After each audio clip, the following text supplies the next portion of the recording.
Adrian Lamo was born in Boston in 1981, the son of a Colombian immigrant and an American mother. His early years were shaped by a blend of cultures, languages, and perspectives, giving him a unique outlook on the world from the very beginning. He moved often as a child, a pattern that would define his life and teach him to adapt quickly. Each new city and home brought fresh challenges, but also new opportunities to reinvent himself and explore. From an early age, Adrian was obsessed with understanding technology, not just using it.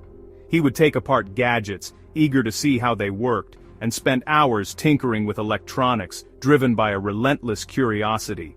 His first computer, a Commodore 64, became his portal to a new world. The glowing screen and clacking keys opened doors to endless possibilities, sparking a lifelong fascination with computers. While other kids played outside, Adrian was inside, teaching himself BASIC and exploring the early internet through dial-up BBS systems. He found excitement in the digital frontier, where every line of code was a new adventure. These online communities were the breeding ground for future hackers, where curiosity was currency.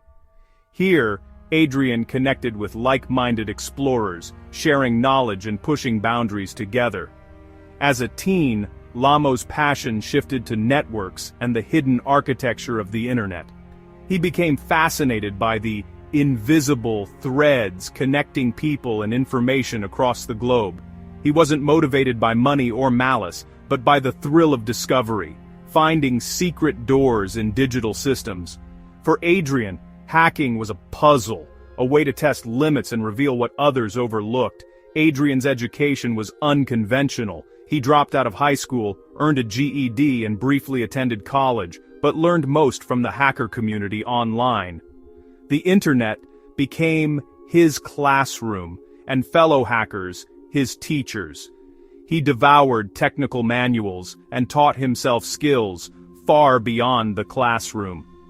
Adrian's hunger for knowledge was insatiable, and he was always searching for the next challenge. This blend of raw talent and relentless curiosity set him on a path to become one of cybersecurity's most infamous names. He was driven not by fame, but by the desire to understand and master the digital world. The boy with the Commodore was about to shake the digital world, leaving a mark that would be felt for years to come. In the early 2000s, Adrian Lamo became known as the homeless hacker, drifting from city to city with just a backpack and a laptop. He hacked from public places, Kinko's, coffee shops, libraries, making him nearly impossible to track. Lamo operated in the gray area between good and bad. A gray hat hacker. He broke into networks of giants like Microsoft, Yahoo, and Bank of America, not to steal, but to expose their vulnerabilities. After each breach, he'd alert the companies, sometimes even the media, pushing them to fix their flaws. Some saw him as a digital vigilante, others as a criminal. His most audacious hack was into the New York Times, where he added himself to their database of experts. This bold move made headlines and enemies. It also set the stage for his eventual downfall. The New York Times hack was a step too far. It wasn't just another digital break-in, it was a headline-grabbing event that sent shockwaves through the world of cybersecurity and law enforcement. Suddenly, the name Adrian Lamo was on everyone's lips, from journalists to federal agents. The FBI launched a 15-month manhunt, pouring resources into tracking him down.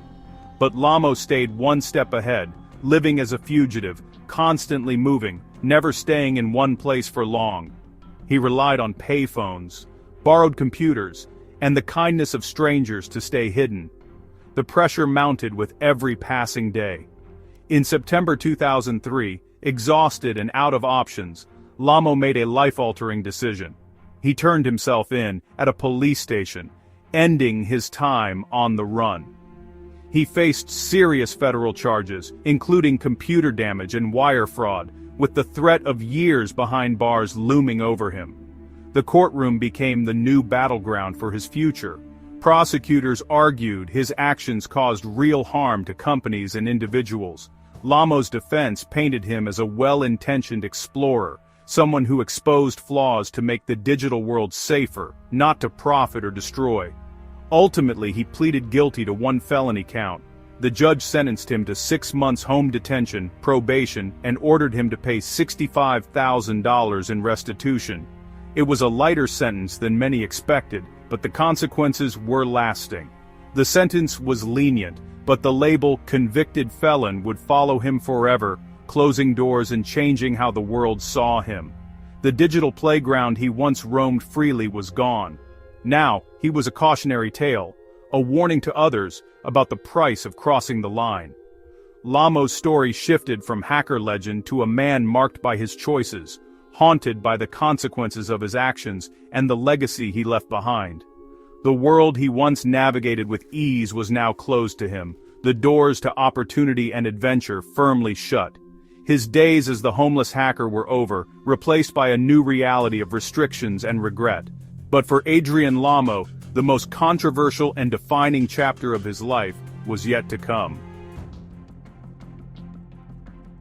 In 2010, Lamo was contacted by Army analyst Bradley Chelsea Manning, who confessed to leaking classified documents to WikiLeaks. Manning saw Lamo as a kindred spirit, someone who might understand the burden of exposing secrets. Lamo was torn between hacker loyalty and his sense of responsibility. He feared the leaks could endanger lives, so he reported Manning to authorities. The hacker community erupted, branding Lamo a traitor. He defended his decision, insisting he acted to prevent harm.